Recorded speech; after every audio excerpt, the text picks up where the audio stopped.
Electronic ও print মিডিয়ার সম্মানিত সাংবাদিকবৃন্দ, আসসালামু আলাইকুম। আজকে আপনাদের সামনে আমাদের একটি অভিযানের সাফল্য সংক্রান্তে আমরা বক্তব্য দেওয়ার জন্য উপস্থিত হয়েছি। রাজধানীর কদমতলী থানায় এলাকাধীন একটি বাড়িতে অভিযান পরিচালনা করে বিপুল পরিমাণ জাল নোট ও জাল নোট তৈরির সরঞ্জাম সহ দুজনকে গ্রেফতার করেছে ডিএমপির counter terrorism and transnational crime CTTC unit. এই ক্ষেত্রে মোট 2 জন আসামিকে গ্রেফতার করা হয়েছে। গ্রেফতারকৃতদের নাম হচ্ছে মোহাম্মদ শাহাবুদ্দিন এবং হাজারা আক্তার ঋতু। মূলত গত 26শে জুলাই রবিবার দিবাগত রাত অর্থাৎ 27শে জুলাই রাত আনুমানিক 12:30 ঘটিকায় সিটিটিসির ট্রান্সন্যাশনাল ক্রাইম ডিভিশনের একটি টিম রাজধানীর কদমতলী এলাকায় অভিযান পরিচালনা করে আসামিদেরকে গ্রেফতার করা হয়। প্রিয় সাংবাদিকবৃন্দ, গোপন সংবাদের ভিত্তিতে 26শে জুলাই সিটিটিসির ট্রান্সন্যাশনাল ক্রাইম ডিভিশনের একটি টিম ডিএমপির কদমতলী থানাধীন পলাশপুর গ্যাস রোডের 5 নম্বর গলিতে অবস্থিত একটি ভাড়া বাসায় এই বিশেষ অভিযানটি পরিচালনা করা হয়। অভিযানকালে হাতে নাতে জাল নোট প্রস্তুতের সঙ্গে জড়িত অবস্থায় 2 জনকে গ্রেফতার করা হয়।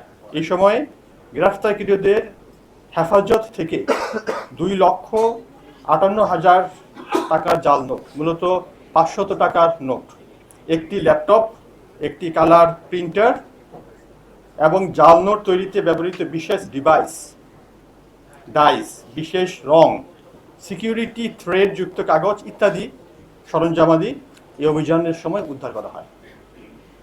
প্রাথমিক জিজ্ঞাসাবাদে গ্রেফতারকৃতরা জানায় তারা দীর্ঘ কয়েক বছর ধরে বিভিন্ন বাসা ভাড়া নিয়ে জাল নোট তৈরি করে এই অপরাধের সঙ্গে জড়িত।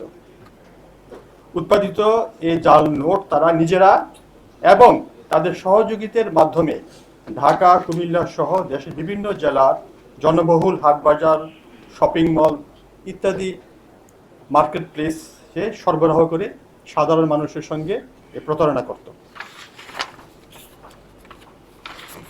প্রিয় সাংবাদিকবৃন্দ, গ্রেফতারকৃত যে আসামি তার মধ্যে মূল হোতা অর্থাৎ মোহাম্মদ শাহাবুদ্দিন এর বিরুদ্ধে ডিএমপি রমনা, তেজগাঁও ও মোহাম্মদপুর থানায় বিশেষ ক্ষমতা আইনে ইতিপূর্বেও 5টি মামলা রয়েছে এবং সবগুলো মামলাই মূলত এই জাল নোট তৈরি এই অপরাধ সংক্রান্তে মামলা।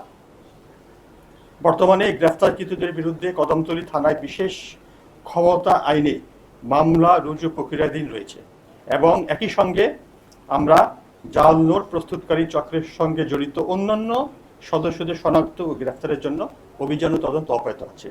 সবাইকে ধন্যবাদ। আমাদের সামনে আপনারা এই যে বাইরে আমাদের যে উদ্ধারকৃত সরঞ্জামাদি এগুলি একটা ডিসপ্লে আমরা